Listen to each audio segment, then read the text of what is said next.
Okay, I want to thank you all for being here. A lot of people don't know what type of family they come from. Unfortunately, I know what I came from. We're white trash. The signs were pretty obvious, though. My mom, when her cousin died, and her brother wasn't available, so she married my grandpa. Yeah. Well, it gets better. When they got divorced, she did the proper thing and married his son.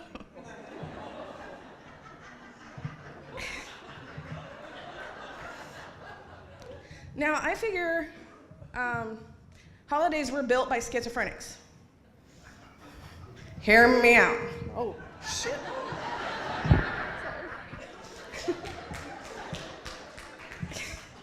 You have a Easter bunny, for example.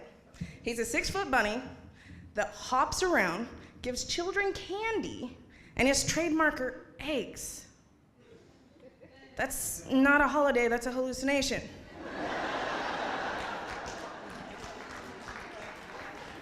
If everyone was on meds, we wouldn't have Easter anymore.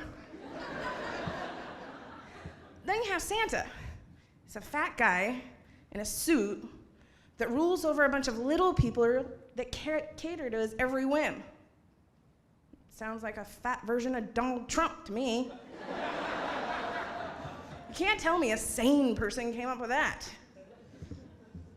Now, my dad is a cross-dresser. Yeah, that's funny in itself. But this one time when I was growing up, I had to go to the store and he had to come with me, and we had to go buy pads for me. And these guys are behind us and they're hitting on us. I'm like, I said the one thing to a man to get him to stop hitting on you. I turned around, I was like, will you please stop hitting on my dad? It's embarrassing.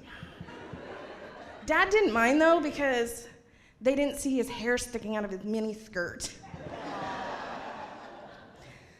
Now, I have 4 kids, and all 4 of them have some kind of mental illness. Where adults see mental illness as a disability, my children see opportunity. For example, I have a 15-year-old. She has anxiety. She's always telling me, Mom, it's too traumatic. I can't do chores or homework, have a bedtime. I'm like, child, you want to see traumatic, work in mental health. It's not the work that traumatizes me or makes me anxious. It's the paycheck.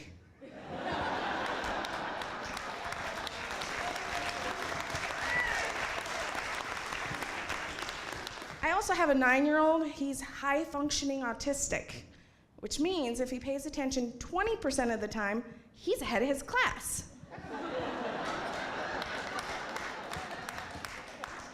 If he pays attention 21% of the time, he'll run it. Now, by a round of applause, how many here have heard of Jeff Foxworthy's "You Might Be a Redneck If"? That's wonderful. Unfortunately, I didn't know he was joking. Seriously, I had to ask my dad. I was like, what happens when you get 10 out of 10? Now, I work in a mental health facility here in Washington State. Yeah.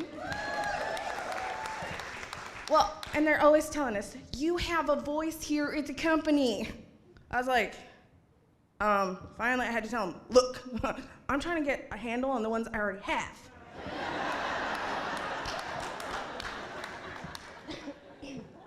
I grew up in a very Catholic household.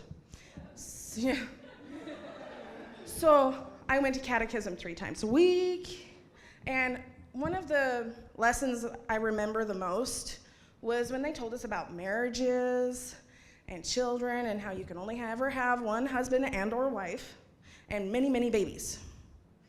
Okay, I simply asked Sister Mary Joseph,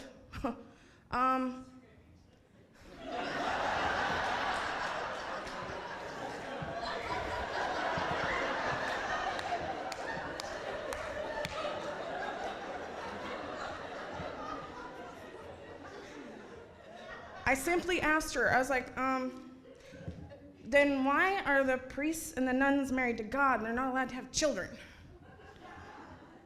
Her answer to me was, it's God's will. I couldn't leave it there.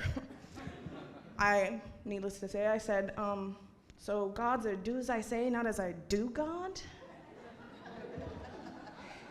Yeah, I was the first 7-year-old to be excommunicated from the church. So I've been married twice and divorced twice. Both times they cheated on me. Yeah, I know, this package. So when I found out about my first husband's indiscretions, I was raised by a family that believes revenge is a dish best served cold. So I got him drunk, had him watch Jaws, and then I sewed him to the sheets of our waterbed. When he woke up, he thought he was gonna drown.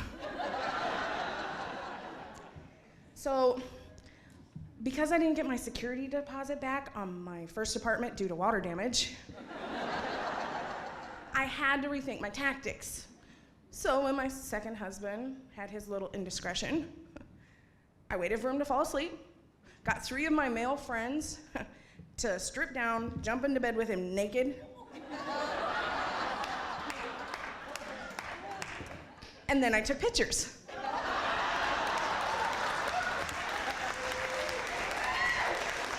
Thank you. It gets better. I sent him out his Christmas cards that year.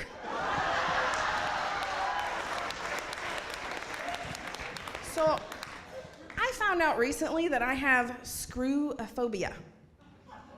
It's not what you think. It means I am deathly afraid of squirrels. Ugh. Think about it. They collect nuts.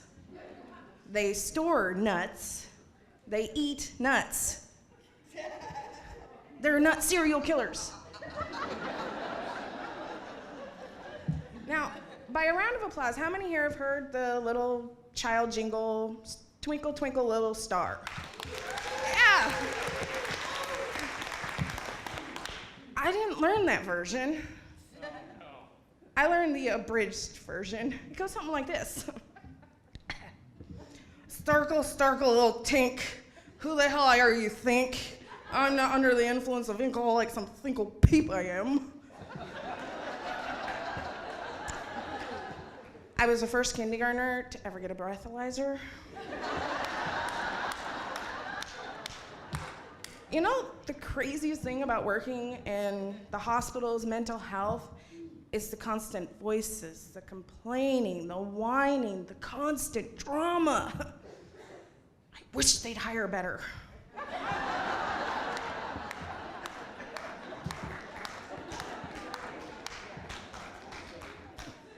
I do a lot of counseling, and I found that I counsel people that really aren't supposed to have it. You know, if the hospital administration wants counseling, they can pay for it privately. So my honey and I, we plan on getting married, or to tie the knot this year. Yeah. Thank you. We're actually calling it an unwedding because neither one of us had much luck when we called them weddings. So we're inviting friends and family, and all the friends want to show up. Family, on the other hand, 50% of them are going to show up because they think it's a joke. And the other 50% aren't because they're afraid it isn't. So we want to have a honeymoon this time because neither one of us have ever had a honeymoon with any of our marriages. So we want to go all out.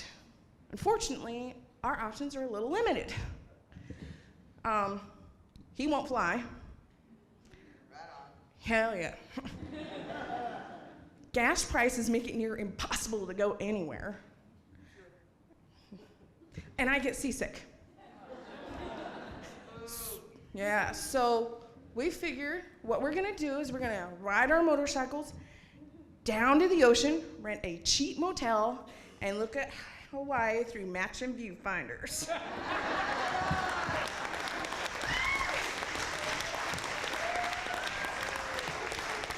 You guys have been wonderful. We're all up here to prove that mental illness doesn't have to always be a disability. It can just be really great comedy. Thank you.